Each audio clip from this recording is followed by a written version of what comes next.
Let me just say good evening to everybody. I'm Larry Lynch. I'm the president and CEO of the United States Personal Chef Association. And I'm excited as we bring our webinar series back to life here in 2024 that our first guest was also the first keynote speaker for my first conference. I think, God, was that back in 2010 or 2011, Simon? I've forgotten how far Oh. back that goes. But we were relative graduates of Disney Institute. Not that we had gone through the Institute, but Simon and I shared some leadership experiences at Disney Institute, which he has talked about certainly in his speeches and books. But Simon is when I say world renowned, it is literally world renowned. I go places with him, and everybody just fawns over the fact that is the Simon T. Bailey, and they see me and they say, "Oh, that's your boss." So I know where I stand in all of this, but that's okay. But the really cool side of this, Simon started down this path when he and I actually worked together, and really started to develop this idea of brilliance and the work that he has done in really crafting not just a brand but a business concept around this. And it's grown into what we're going to talk about tonight and what he's going to talk about tonight, and that's resilience and resilience in business. And I think all of us go through this where we have those moments of doubt, we have those moments of concern, we that little thing that pushes us to go farther. And I think whether it's running a personal chef business or it's running an association or even being a public speaker, that ability to be resilient is critical. And so I'm excited that Simon's going to join us tonight and talk about that. Just so everybody knows, we are recording this. It'll be published to our YouTube page in a couple of days once we get everything transcribed and edited and get nice and cleaned up so we can make sure that we all look pretty.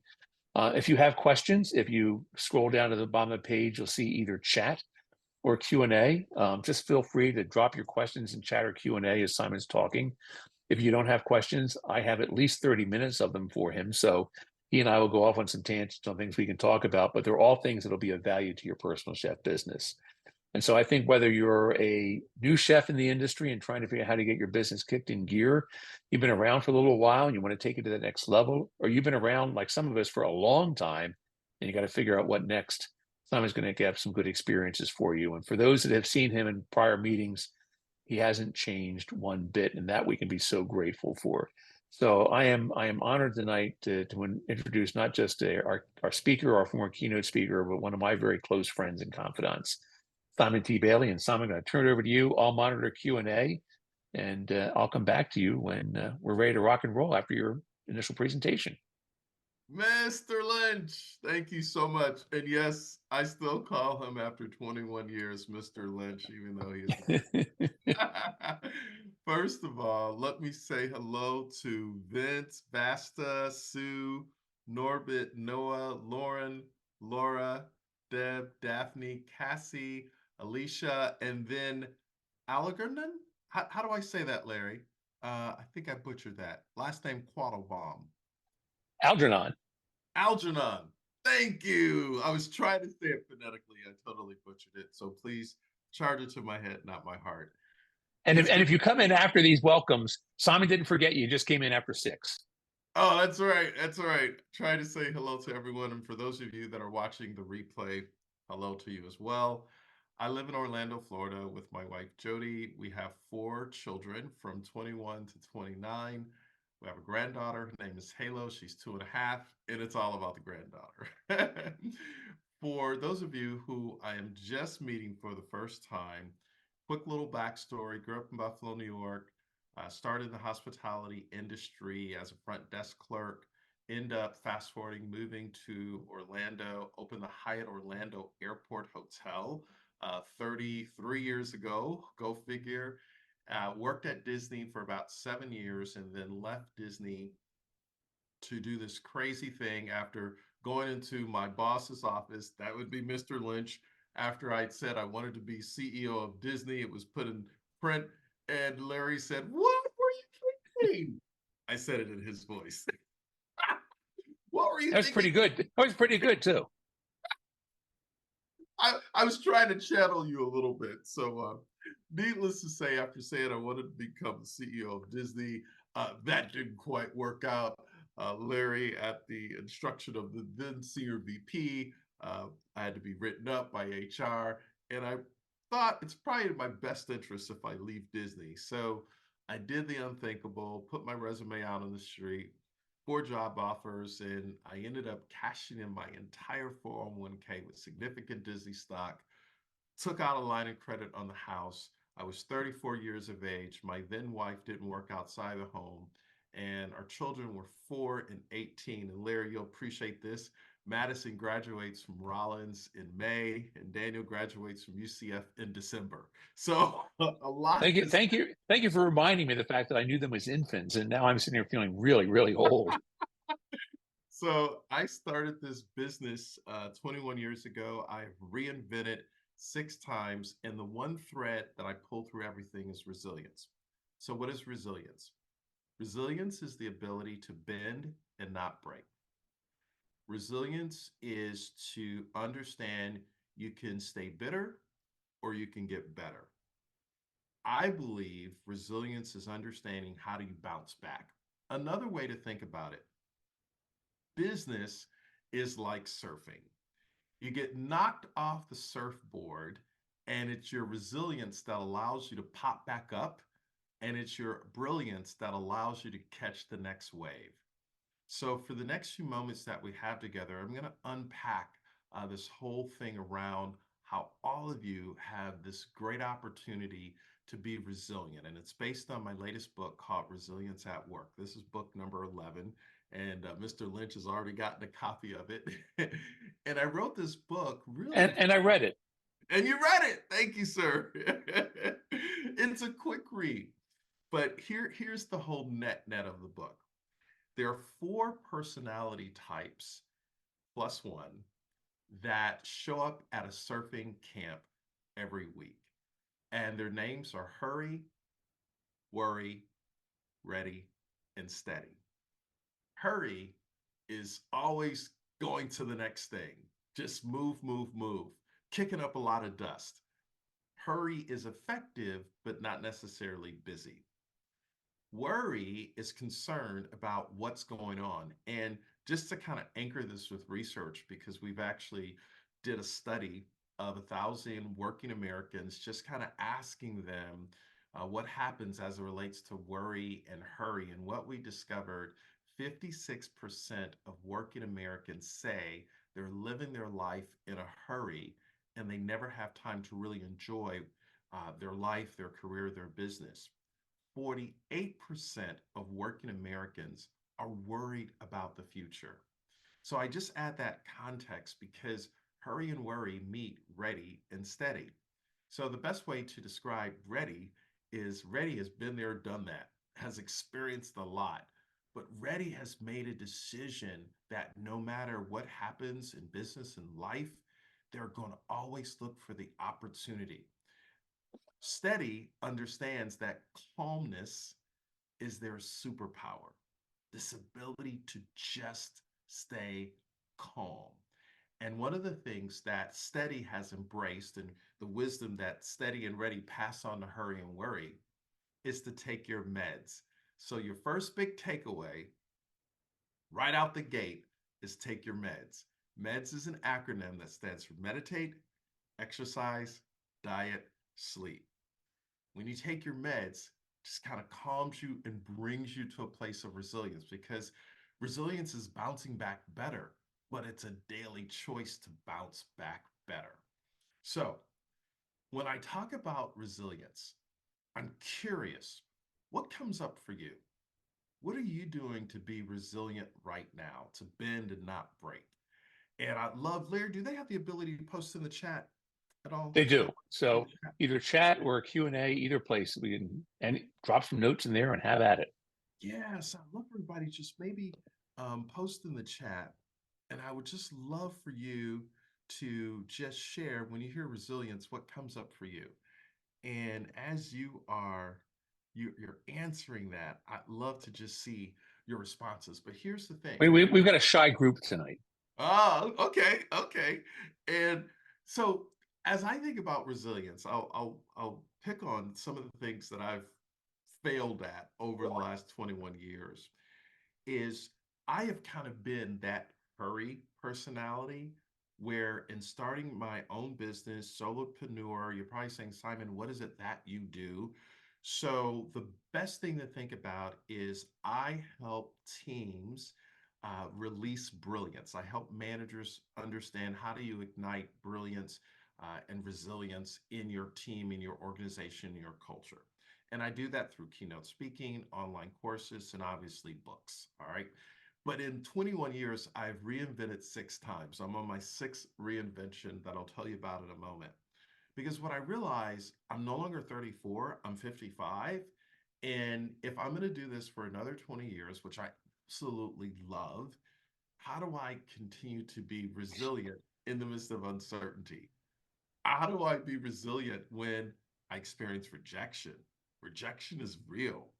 How do I still stay relevant when the new shiny person that's out there in the marketplace, they have something that they're offering that I don't have? So I'm going to give you three insights to help you truly stay resilient. And what I'll do is I'll give these 3 insights, and then I'm going to open up for questions because I think the best way I can serve you is through questions. So here's the first insight that will help you be resilient. Be relational. That's right. Relationships are the currency of the future. You're probably saying, Simon, what do you mean? I know that. Well, just hear me out for a second.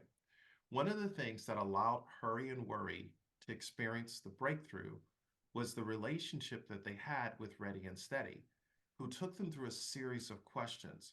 So when I talk about being relational, what is it that you know about your customer? How often do you ask them, how are they doing? And you're probably saying, Simon, that's so simple. Why? Here's what the research says. According to Gallup, roughly 7 out of 10 people are dealing with stress, high anxiety. They got a lot going on. And whenever they connect with a vendor or a service provider or anyone that's looking to do business with them, if someone takes a moment to slow down to the speed of the moment and not focus on the transaction, but focus on the relationship, how are you doing is the question. Because now they know that you are being empathetic and perhaps you really do care about them. So be relational. It's all about know, like, and trust. What is that you like about your customers? And when I say like about them, what is it about them that has allowed them to do business with you? For those of you who are new as a personal chef and you're looking to attract business, what is it that you can do to deposit into their emotional bank account? I'll never forget years ago, I'm just starting out, and I shared the stage with the late, great Dr. Stephen Covey, who wrote 7 Habits of Highly Effective People. And if you haven't read the book, highly recommend the book. And he said something that was so powerful. He said, we're not human beings having a spiritual experience, we're spirit beings having a human experience. And when he said it, I was like, whoa. So when you know, like, and trust your customers, your spirit, your soul, your essence, your everything connects with them. And then how do you build trust? Trust is all about being flexible. If you say, Simon, I want to get more business, I want more customers, be flexible. How flexible are you? The answer is yes. That's something that they teach at Ritz-Carlton. Now, what's the question? So that flexibility allows you to be truly relational, not just transactional. So that's the first thing as you think about being resilient. Here's the second one. And this one, I totally made up this word because I went to Chat GPT and I said, is this word really a word? And Chat GPT said, it's not really a word, but for the context of talking and sharing, people will get it. So if the first one is be relational, the second one is be referable. So you're probably saying, what are you talking about? So let's say you work with a family. You do a great job for that family. What would it be like for that family to refer you? Why would they refer you? It's because of the experience that you created, the experience that is second to none.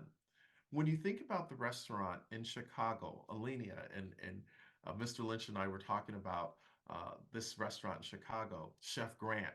He does unbelievable things from an experiential standpoint. And yes, the restaurant is expensive, but do you realize that there is a whole market segment that wants to pay for the experience? And it's that experience that causes them to yelp about your brand and they begin to refer you to their friends. Because if you do a great job for them and you give a little something extra that they can't get anywhere else, they're like, whoa, you're different. Let me give you an example.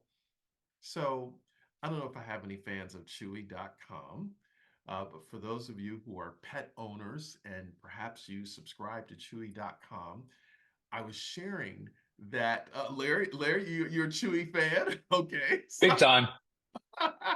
So here's what Chewy thinks about as it relates to experience. They called a customer and asked her to send a photo of her pet. She sends in the photo via email of her pet, this picture of her pet, and Chewy sends back a hand painted drawing of her pet that she displays in her kitchen. And guess what? They did it for free. Zero. It's that little something extra. Did you know that a waiter, now this is back in the day because everything is automated now in so many restaurants, but do you know back in the day that some waiters, if they left a mint on the bill, that they got a bigger tip? Because it's that little something extra for nothing. What is it that you're doing in your business to be referable? Be referable. But here's something else to think about. And this is totally off, totally out there, but hear me out.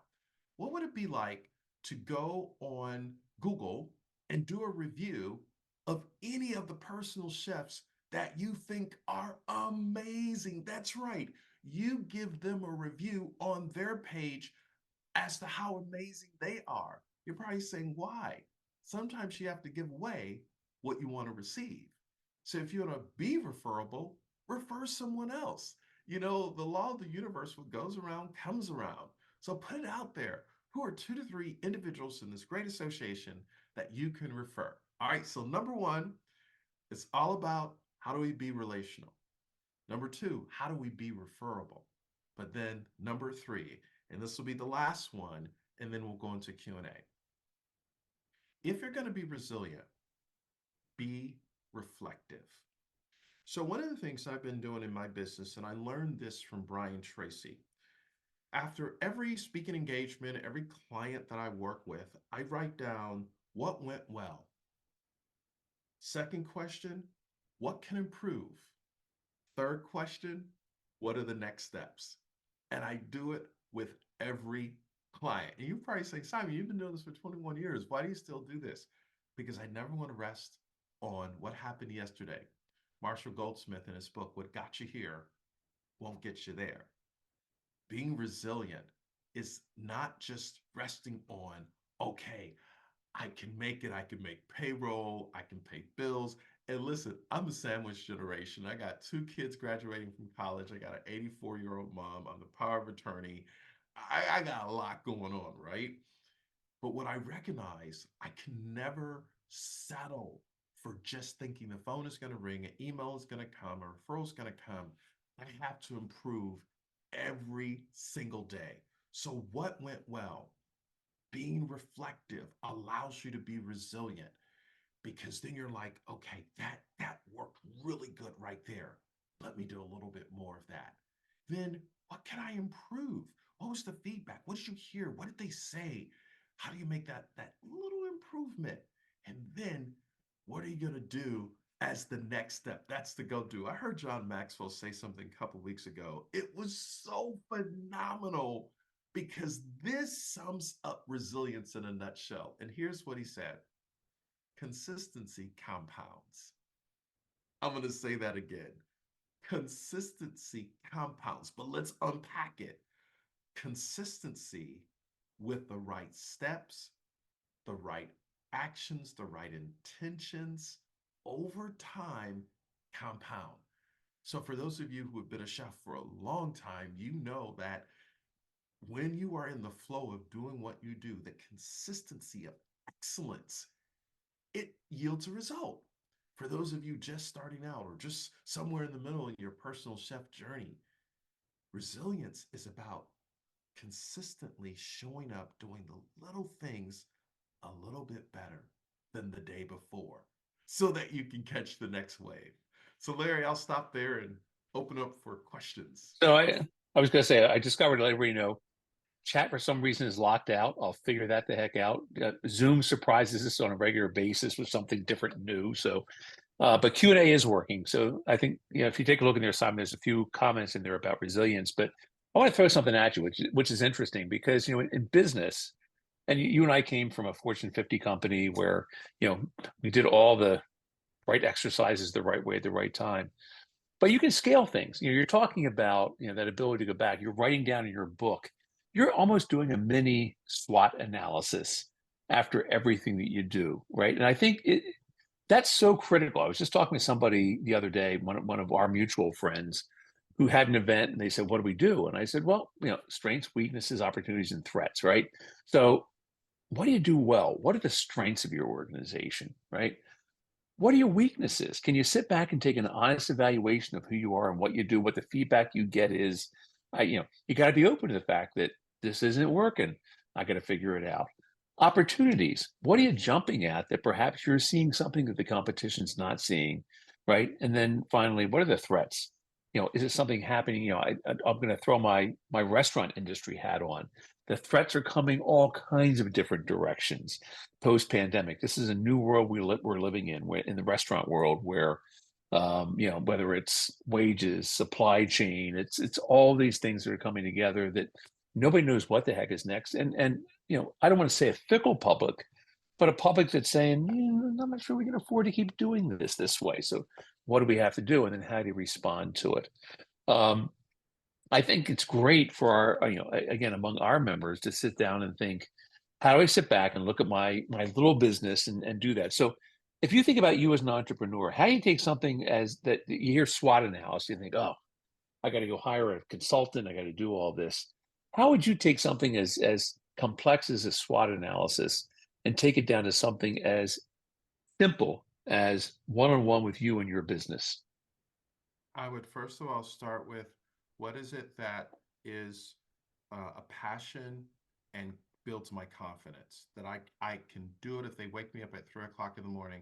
I know I can give a speech. That's a strength. What's a weakness for me? And this is quickly discovered when I was taking a finance class. I went back to school in the last year, and one of the areas was finance for managers. I had to get my CPA involved to help me to complete a paper.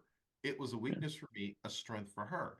And we were able to go back and forth, and I ended up getting like an 89 on this academic paper once I understood my break-even analysis. But what I recognized, it was not a strength for me. I had to reach out to somebody that it was a strength for them. And what could I learn by asking questions? I think the other thing is, I heard something years ago, and they said that wealthy people don't see money with their eyes, they see money with their mind. So when you look at all these different opportunities, why in the world, and I know this is a controversial figure that I'm going to bring up, but just hear me out just for a second. Okay, so Elon, he started with the car, but then he went to solar, and now he's going to space. What did he see? He saw something that others didn't see, and I heard it on a podcast the other day, and it was so profound.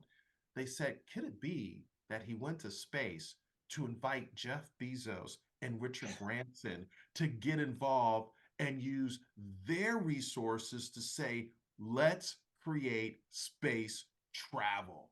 It might be a moonshot, it might not go anywhere, but they saw an opportunity and there are people throwing money at it. So, what's that opportunity for you? So, point in case, 15 years ago, I met a consultant who I paid a lot of money, and the consultant said to me, get into data, offer data. That is the future. And I was like, I don't want to do data. It's like in one ear, out the other ear, because I'm the new shiny kid and I'm going to be okay. And guess what? 15 years later, they were right, but I didn't see it. It was an opportunity. Now I'm kind of playing catch up, and I think, timing is everything. So what's that opportunity in your business, right? That you can leverage and take care of, and then threat. So AI is real, but I got a call the other day, Larry, from a client of mine out in Seattle, Washington. He runs a third generation, 90-year-old real estate traditional company, Well, you're 3,000 real estate agents. You think their world has kind of been upset a little bit over the last few weeks? And yes. I said, what are you going to do? He said, Simon, we're practicing AI, actual intelligence. All So right. there's a threat of what's been changed. What can they do against the threat? People are still going to buy homes, just going to buy them differently. So I think You know, that's how that's a I would look. great point. Yeah. Yeah, just going to do it differently. So I would look at it and say, okay, the threat is my business might be under attack. How do I offer now research that positions me differently in the marketplace? That's a really great point, right? So if I think about a lot of our membership, a lot of people come out of the food industry, they come out of restaurant industry. Business is not necessarily their forte, right? I mean, some of the folks may have business backgrounds and they have to have chefing as a sideline. But now all of a sudden they're finding themselves in a position where I've got to run a business. What, I mean, if you're a small business, where do you start? Where do you go to just, like you said, data driven? There's so much data out there. Where do you start? Where do these guys go to begin to get the kinds of things they need to make the really, really good business decisions they have to make to run their business? I think who are the 3 to 5 people that you know that are in your sphere of influence that you can have coffee with and tell me how did you start your business? Doesn't matter what industry they're in, because success leaves clues. That's the first thing. Who do I already know that runs a successful business? How can I learn from them? Number two, Podcasts University. There are so many great podcasts that you can listen to that, and if you're an auditory learner with a notebook, you can get up to speed very quickly on what you can do. But if you say, you know what, I'm not an auditory person, guess what? It's called youtube.com. How can you learn? And guess what? It's free. Did I say free? You like free? It's free. All right. But then the third thing you can do is obviously you're part of this great association. How do you begin to leverage others who've been there and done that? What personal chefs are a little bit up the road that you can have a conversation with them and they would gladly share their wisdom? They're in a different market, they're in a different area, and they would gladly share their wisdom with you. What if you approach them once every 30 days with 3 questions? Hey, how did you do this? How would you handle this? And let them just get into a stream of conversation and share with you. Here's what I've learned. Here's the mistakes that I've made. And you want to ask about mistakes because I think mistakes are more powerful than successes. You know, in the dictionary, failure comes before success. Okay. And then what's your wisdom on this? But then here's the fourth thing that I would do. I would then say to them, after you meet with this chef who perhaps is up the road, how can I serve you? And the reason that question is important, we just don't want to show up with hat in hand, always taking, but we want to be givers. So when you say, what is it that I can do to help you? They may say, hell, hey, I need help with something that I'm working on. Can you pitch in? Absolutely. The answer is yes. Pay it forward. Awesome. Algernon has a great question here in Q&A. I'm going to read it to you. And it's something I address a lot when I talk to new members, but I want to hear your take on it. He says, I have been in the catering business for over 10 years. I thought I was making good money, but because of COVID, with what that didn't do to all of us, I had to relook at my business model and realized I was not making money. I started looking at becoming a personal chef and just started. However, I am now struggling, still trying to get my first client. I have a website. I pass out business cards all day. How do I get my first client? I've got some comments on that, but I'm going to let you start. So when I started out speaking, I went and spoke to Chambers of Commerce, Kiwanis Club, you name it, for free. I put a bowl in the back of the room to collect business cards because I was going to market my services to them via a newsletter. Now, granted, that's changed with privacy laws and different things. But if I was just starting out again and I was a personal chef, I would reach out to 5 families that I know and I would say, can I come and cook for you? It's going to be on me. I'm going to buy the ingredients. I'm going to do the whole thing. And I would give them a 5-star experience that is second to none. I would invest to maybe have a person come and assist me, decorate it like, I mean, totally go there. When they experience your food, your experience, they become the unofficial marketing department for you. You just need one. And if you do it for maybe one or two, very selective, definitely those families, nice neighborhood. I'm going to be a little bit particular here. Nice home.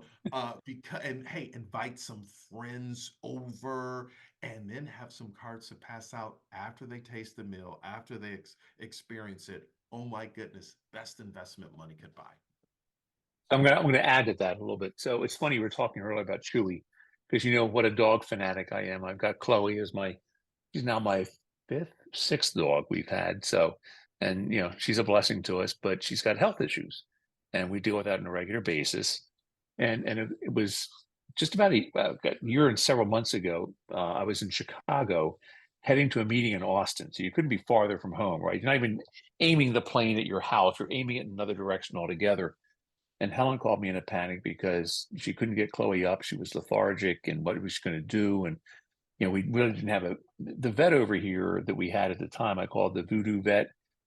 She was very much a holistic. The first time we brought her in to see this vet, this is again where you kind of don't listen to your patients. We walk in and she gets this pendulum and is spinning it over Chloe's head and telling us what's right or wrong with her. Now, me, is I used to head the Veterinary Medical Association in Florida. My head's about to explode. And my wife's pulling me back on, don't say anything, don't say anything, don't say anything. So that's not where we wanted to take Chloe. She called five or six different veterinary hospitals that day. Nope, we're busy. Nope, we're busy. Nope, we're busy. She called this one. They said, bring her in. They were busy, but bring her in. And to make matters short, that's still our vet today. And we referred other people to that veterinarian because they go above and beyond. The answer is not no. So it's interesting when I was looking at Algernon's note, because I think one of the struggles we have is we think, okay, I'm going to put something out there. I think your point's great. There's things like um, uh, events, right? Where you can go in and cook for people at an event. You can do an award for an auction, right? A silent auction award. There's all these ways that you want to get yourself out in front of clients. Your investment is going to be minimal in as much as it's going to be the food that you supply and your time and labor. But if I could get five people at a high end event that happens to have some kind of auction, silent auction, and get myself as one of the prizes and be able to do a dinner for four, a dinner for six. Out of pocket's going to be the food, but I now cook for six people and create an experience, and that experience knocks their socks off. It's got to be phenomenal. So I think what you're saying is, if I get it right, and I think it's how I look at it, is it's about creating an experience that people can't get elsewhere. It's just over the top. Yeah, we had one of our chefs do that, and this goes back to you and I are in the same Rotary Club, and one of our Rotarians had been doing something where he had been doing meals, and he came to me and said, "I need a chef in Central Florida that can do Mexican cooking." I went, I'm not sure we have somebody that can do Mexican cooking, but we have a phenomenal chef who can do Italian." We connected the dots, and that's Jerry. And Jerry went back and said, what an experience. This was great, because that chef knew, if I can create this one experience to these five, six, seven people, I can create multiple. So I think my advice, and you tell me if I'm wrong on this, to our members, is the website is, it validates your existence, right? If I go to your website, I'm going to look at that and know Simon's real. Okay, I get that now. I see Simon's real, but I need to understand from everybody else what Simon brings to the table that's good for me. And that's going to be about going out, handing out business cards, to Algernon's point, is important, but getting in front of people and actually cooking is all that much more important. And that just kind of, it goes back to the old Jim Collins thing about the flywheel, right? It's the old, you're pushing the flywheel, it's heavy, it's not moving, you feel like I'm not getting anywhere, lots of inertia. Eventually, though, if you push that flywheel long enough, it begins to build its own momentum. That's what you're doing in your business, is pushing that. So I would suggest people read Good to Great, but Simon, you and I have a history with a boss that talks about Good to Great that I will not get into tonight in this call. We can have discussions over Ooh. drinks on another day. Well, I've got another idea for him. What if he went to the Chamber of Commerce in his area and asked them, "Hey, let me do an event for your board of directors, your Yeah. top tier, and do something exclusive for them that is second to none. You do it free of charge. You might be pleasantly surprised." That Well, that another option too. I've told people, realtors, right? If you're doing an open house, Yes. to get in there and prepare some kind of light meal to get the house smelling like a home, where you tell that realtor, I just want to be there with the food, help hand it out, hand out my business cards. Again, you get to the key here is not just meeting Simon Bailey, it's not just meeting Algernon, it's just meeting Larry Lynch. It's experiencing what we bring to the table that makes the difference. And I think that's the key driver here when you think about resilience and what you need to do. Yeah. Think about law firms. Think about finance wealth advisors. They have high-end customers that can easily do business with you. Do Yeah. something for Mhm. And the good news is Algernon just sent us note said he's got it. So I'm looking forward to hearing how all this begins to play into his business and does well. I think that's important, absolutely important.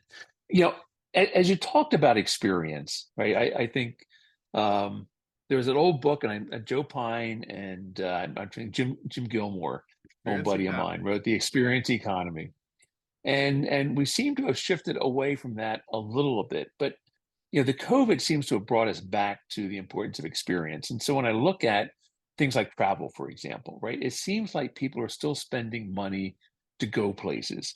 They're still spending money for unique experiences. And so sometimes when I talk to chefs, they feel like, well, gosh, when I look at what's happening in the food area, because if you watch CNBC, the world's going to hell in a handbasket when it comes to food. Restaurants are struggling, right? The cost of food is going up, the cost of labor is going up. And yet over here, we're seeing people are spending money or experiences. Travel overseas is still, through the roof. Domestic travel is through the roof. The struggles that the airlines are having with Boeing is because they don't have enough airplanes to get people on to get them to where they want to go. So how do you get to that point when you think about being resilient? That you take this over here that says, I hear all this bad news that this particular part of my industry, which is food and beverage, is struggling, but not paying enough attention over here where people are saying, I want to spend the money. So how do you craft that understanding? So you as a speaker, for example, right? You're There's a plethora of speakers. I hear from people every day going, hire me as your next keynote speaker. How do you set yourself apart in that world of speakers? It could be a good example for how chefs could set themselves apart in this world of food and beverage. Every client we ask for a referral, we ask them to introduce us to 2 to 3 people that we don't know. Is there someone we should know? We ask for a recommendation. If you went to my LinkedIn profile, we have 120 recommendations. That's a bit over the top, but once we begin to understand that we are in the recommendation economy, third party endorsement goes a long way. So we always ask for a recommendation, even now after all these years. But then the other thing that we do is we read the tea leaves as to what's happening. How do we cross pollinate? So, give you an example. Perhaps you've seen in the news that McDonald's, go figure, is now going to start carrying Krispy Kreme donuts. Who knew? Why in the world would McDonald's do this? Well, if you've ever been to Krispy Kreme donuts, hot donuts now, the lines out the door. Well, what if they come to McDonald's and while they're in there buying Krispy Kreme donuts, proximity marketing, they may buy something else? So I said, what if I partner with LinkedIn Learning? And LinkedIn said, hey, we will use our platform for you to put your courses on the platform. We just found out that over 120,000 people have now taken my courses on the LinkedIn Learning platform, and they send me a check for every month because what I recognize as a speaker, I had to find another distribution channel for content. I had to collaborate. And when I say it was tough because I didn't speak their language, but I hired someone that did, who helped me package my content in such a way that they would accept it. So, as a chef, who can you cross pollinate with, cross collaborate with? Like, don't just stay in your lane. Go and say, what else can I do? The answer is yes. Now, what's the question? It's a great point. It's interesting, by the way, Algernon just wrote and said he's following you on LinkedIn now. So you've got an advocate. So there's a positive thing there. So we went from not pronouncing his name, which we got right the second time around, to the fact that he's now behind you. There's also a note here from Norbert Klotz, and Norbert's wonderful. And he says something that I tell a lot of chefs. Put on your chef's coat, stand in a grocery section in a busy supermarket and look lost. You will talk to many people in a short time. He's not wrong. But now I take it a little bit different. I say go to a grocery store and a higher end grocery store, your fresh markets, your Yes. Whole Foods, and Yes. go to places where people are typically confused, which is often vegetables, fruits, meats, and just stand there in a chef coat and picking things up because people will inevitably ask you questions. This is out of season. How do I know this is fresh? Oh, well, this is what you do. And by the way, I'm a personal chef. I can do this for you in your home. Here's my card. Here's what I do. Here's how I get there. I think Norbert's 150% right is Yes. to get there. Don't just look lost though. Look engaged. Well, and I say this because and wear the chef coat because the other thing I always tell chefs, if you think about it for a moment, you're in a hospital, okay, and you're walking down a hallway and you've got a serious medical question in your mind, and two people are walking towards you, and one of them is in a t-shirt and jeans, the other one's in a smock, and he's got a stethoscope around his neck, and you walk up to them. Which one are you going to ask the question of? The guy in the smock and the stethoscope. The other guy's the chief of surgery. He just wasn't dressed for it and has the best answer for your question. So looking the part that you profess to be, which is the personal chef, is so critical to being there. The other thing you just talked about, I think that was really important, is that ability to reach out and bring in professional help. And I think chefs have something going for them that others don't have always have, and this is an opportunity, and that's the ability to trade. So, for example, you're looking to do a website, right? And look, for most of us, me included, developing a website is not a core competency. However, there may be people who do that well. Is that something where perhaps you could do a trade and say, I'll do a dinner for six. You build my website. What do you get out of that? You get a website, but you introduce six people to the experience that you can bring to the table. Your investment is the food and your time. But again, as a chef, if you're coming into this, you've got to make that investment into growing your business. And that investment means money into marketing. Marketing as a personal chef might be different than it's going to be in marketing for another business. So I'm curious as you've done this over the years, and I laugh because we go way back to when why is Simon always out on a Monday? Um, that that as you built this business and my boss is going, Mr. Lynch, can you tell me where Simon Bailey is today? No. You obviously did some of the same connection, but you also found professionals to help you build this business. Yes. I had to be the curmudgeon. Everybody else helped you build it. How did you use outsiders when you were just starting in business, or even if you were established in business like you are now, where you're saying, are there other people I could be reaching to get me to this next level? Can you talk about that a little bit? Number one, ask better questions, ask for help. There are more people that want to help you, but if you don't ask, the help won't come. You will be pleasantly surprised. So when I look back over the years, when I begin to ask questions, and I just went as a novice, I don't know. I got one answer here, one answer there. Somewhere in the middle was the truth that I could act on. So ask questions, ask for help. I think the second thing is I had to let go a little bit of my ego because what I realized is, I'm smart, I got this. And I just had to humble myself and say, I got to learn. I got to remain in a posture of always learning, reading. So I've got 2, 3 books going on all the time. And then those books lead me to, hey, I want to go on YouTube, or is this person done a TED Talk? Or what else have they got out there? So I heard, and I hate the cliche, but it'll make sense. Uh, Leaders are readers, and readers are leaders. So years ago, Mark Victor Hansen, Chicken Soup for the Soul fame, said if you read one book a month in your core industry, in 12 months, you would have read 12 books. In 10 years, you would have read 120 books. That would put you in the top 1% of your field. So, besides the speaking or being the chef, what are you reading to see where things are going? Because that will always keep you informed how to stay on the cutting edge. One of the things you're talking about that, and one of the things that has so impressed me, and you and I had these discussions as we talked about you kind of shifting your business over time. And I think about some of our more seasoned chefs who've been around for a while going, how do I shift?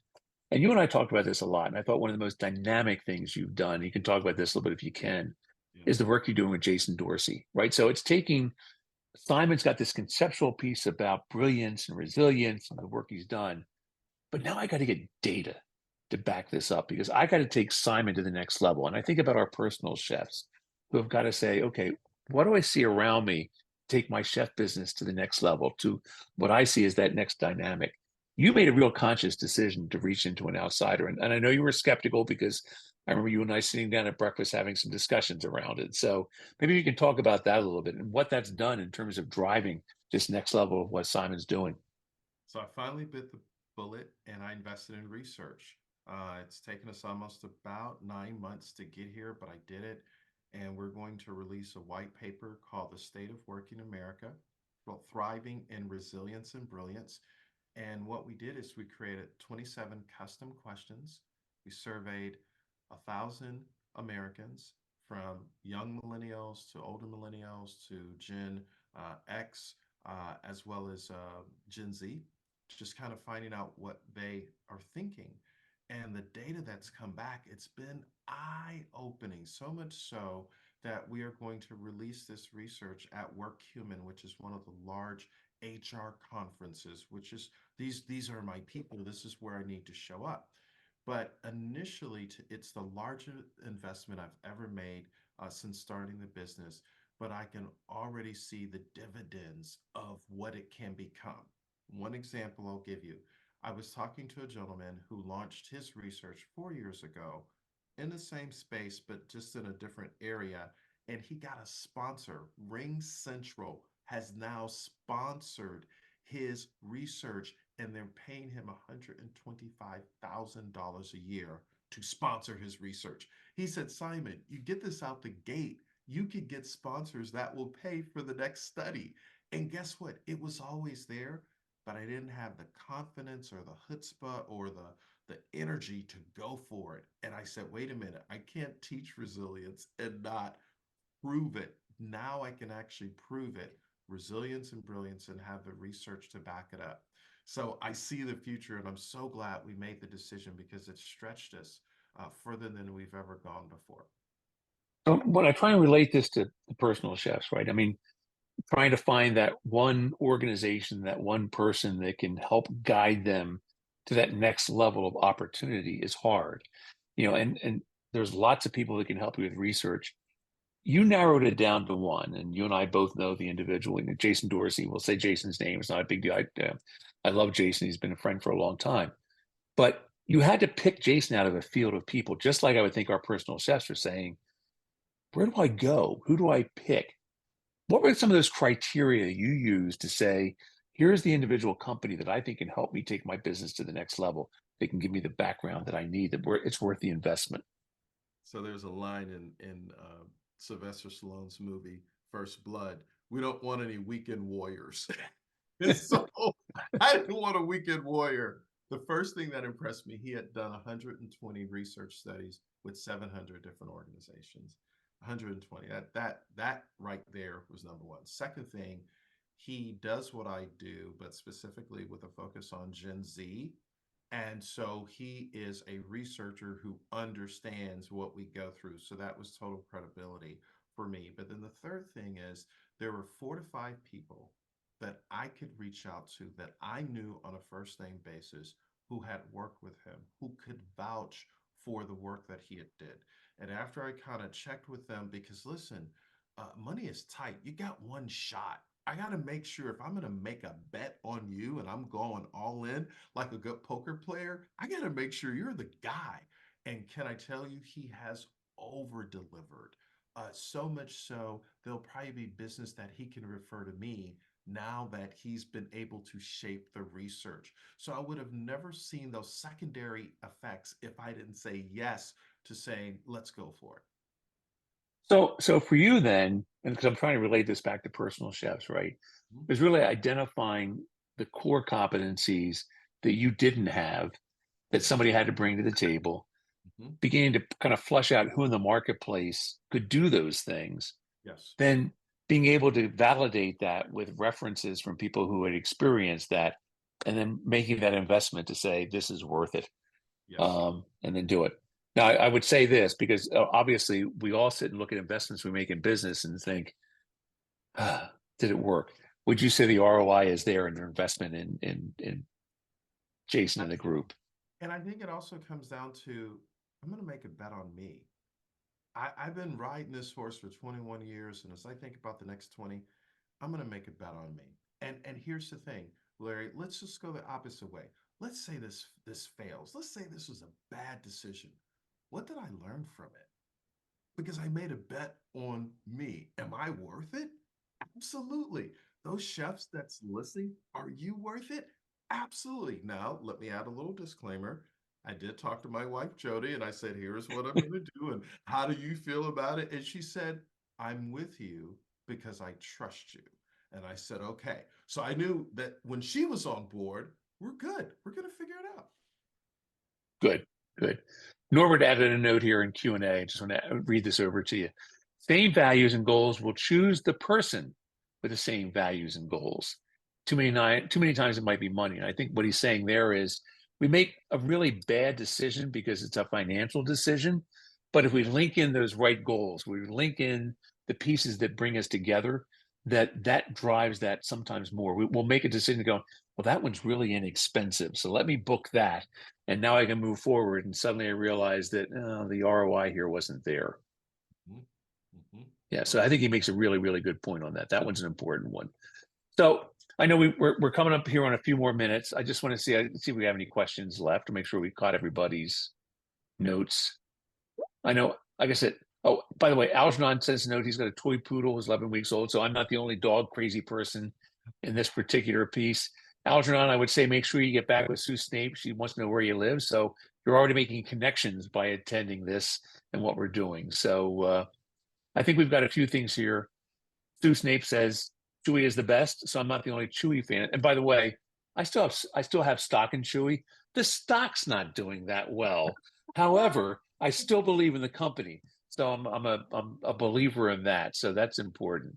Um, Sue Snape also says I stay resilient by telling myself that this thing didn't work out because something bigger and better is coming. Address that because I think that's an interesting note. Yeah, if you can focus on something better is coming, you'll always look back at whatever happened as a lesson learned. You begin to say, what did I take away? What will I do differently? It's an education. The word education comes from word educare. It means to draw out. So you draw out of yourself by asking questions. What did I learn? How did I grow? What am I going to do differently? You bounce back better, not bitter. Deb Cantrell says here in the notes, been there, done that equals resilience. You know, Yes. boy, do we learn by our mistakes. Yes. Best You teacher. you you you never did another Florida Trend magazine interview after But it shaped my career 21 years later. Best decision to, ever. to the point where we both left on the same day. So it Unplanned. was Unplanned. unplanned. Aljon says something here, which I think you and I were talking about earlier, and I think that's an important one. Never quit. And you know, like anybody in business, I think we have a tendency sometimes to wake up at 3 o'clock in the morning and go, "What the heck did I get myself into, and what do I do now?" Yeah. And you kind of have two choices at 3 o'clock in the morning. You can sit there and stay awake until the alarm goes off and trying to fret over it. And it's interesting because I've gone through the same thing where I tend to just say, I can't solve a darn thing at 3 o'clock in the morning. Let me roll over and go back to sleep. And with that mindset now that I'm going to wake up with a refreshed read to it. You had talked about that as part of meds at the very beginning of this discussion. That I'm waking up with a better mindset, a clearer brain. That and Simon, this is so true over all my years in business. That the ideas just come flowing at me when I've got that rest, when I haven't dwelled on it all night. Now I may have that 15, 20 minutes where I'm tossed around and I'm thinking, what do I want to go? And I'm thinking, I can't fix it now. His note about never quit, I think, is so critical to people in business because it's easy to say, I'm done. You know, when I was getting beat up on a regular basis, where's Mr. Bailey? Where's Simon? What's he doing? And I'm covering, you know, it was easy for me to say, and you could have easily said, I don't need this crap. I'm done. but we stuck it out, until we decided it was time to go. But it was time to go because you and I both had phenomenal new opportunities to run after. I mean, so what do you tell people as we get kind of come to a close here pretty soon? With that level of resilience tied to never quit. I mean, if you're in that position where you're getting those 3 o'clock in the morning, mental messages, how do you tell people? How do you tell yourself, first of all? And then what do you say to other people to get past that? First of all, I want everybody to get a book written by Matthew Walker called Why Sleep. The central thesis of the book is sleep, proper sleep is like emotional first aid for the brain. So go to sleep, okay? Second, when you do wake up, before you do anything else, breathe. Take a deep breath. Get centered. Slow down to the speed of the moment. Don't go to your phone and start scrolling because you'll get caught up in the vortex of returning messages and the whole day just goes away. You got to set the intention at the very beginning of the day because how you start the day determines the day. Okay. When you decide to grab hold to the steering wheel of the day, it's because number one, you set intention. Number two, you say, what can I do instead of what I can't do? And the moment you say, what can I do? Your neurons and the neural paths in your brain begin to bring back to your remembrance ideas and thoughts and relationships and context, and you will have an inkling, a hunch. I should call this person. Where did that come from? It came because you're relaxed and you said, what can I do? Instead of the sky is falling. So just slow down to the speed of the moment. Take a deep breath. Sit, go for a walk, just relax. It will come. Centering is what you're talking about here is such a critical part of what we should do to be able to run our lives. And it's across everything, whether it's business, it's personal, it's getting up and to your point, getting a good night's sleep. I've had to retrain my brain because I used to be very comfortable getting 4 or 5 hours sleep and thinking that I was on it when I really wasn't. And that ability to get to bed at a reasonable hour. Chloe and I hit the sack at 10 o'clock every night. She's on the floor next to me and I'm laying in the bed, but she is on my schedule and we get up every morning at 5 and we've got it nailed down. So, but to your point, it is with that idea that I don't want to look at the phone yet.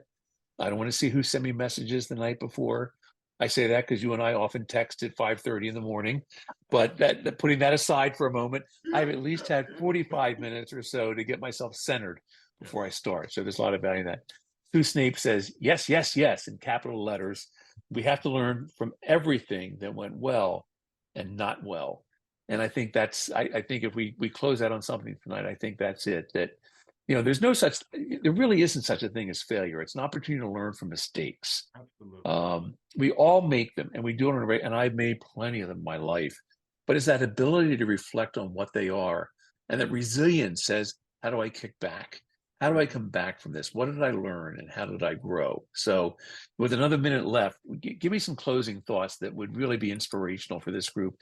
Not that you haven't inspired them already. We've got the Q&A and of course, recognizing that we'll have this up on our YouTube and lots of members are going to be looking at this. I know based on the calls I've had in the last 24, 48 hours that people will be watching this. So one last closer that's going to get people going. I'm going to go out and buy Simon's book right now and do everything I need to do. Take out a sheet of paper and write down all of your accomplishments to date. And you're probably saying, Simon, I haven't accomplished anything. If you started a business, you've accomplished something. Begin to celebrate what you have done this far. Give yourself a pat on the back. Don't beat yourself up. Celebrate that you've accomplished something. If you've been doing this for any length of time, there have been repeat customers. People have invited you to come wherever they are in the world to do what you do. That's an accomplishment. So, there's a saying that says that you can't see the picture when you're in the frame. So I want you to zoom out and just look at what you've accomplished and take it all in and celebrate you. You have modeled something for your family, for your friends, those around you to say you took a risk, you went for it. Now you realize what my dad would say: the best hand that will feed you in any economy is the one at the end of your wrist. Celebrate Amen. what you've done. Amen. Simon, as always, love spending the time with you. This is almost as good as having coffee. We got to do that again because we don't do it often enough.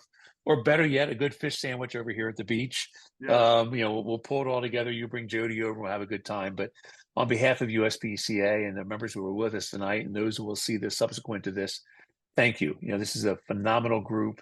The inspiration's important, whether it's starting in the business, growing the business, recognizing that there's so much at the heart of getting this done. I think you bring that to life in so many ways, from your own personal experiences to the drivers you've learned. So thank you for joining us tonight. And we truly appreciate that. For our members, just a reminder, this will be up on our YouTube page in a couple of days. The YouTube expert that I'm not, Robert's helping guide me on what he used to do and helping YouTube get live. So I'll be working on that. Hopefully I won't screw it up, but my resilience says it'll work before it's all done. And I promise by the next webinar, we'll have chat figured out as well. So we'll get it done.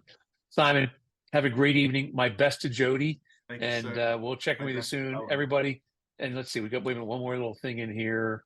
From Lauren, thank you so much. It was great encouragement and info. So Lauren, thank you very much. So thank you all for joining us, and we'll see you at the next event. Thank you. Bye-bye.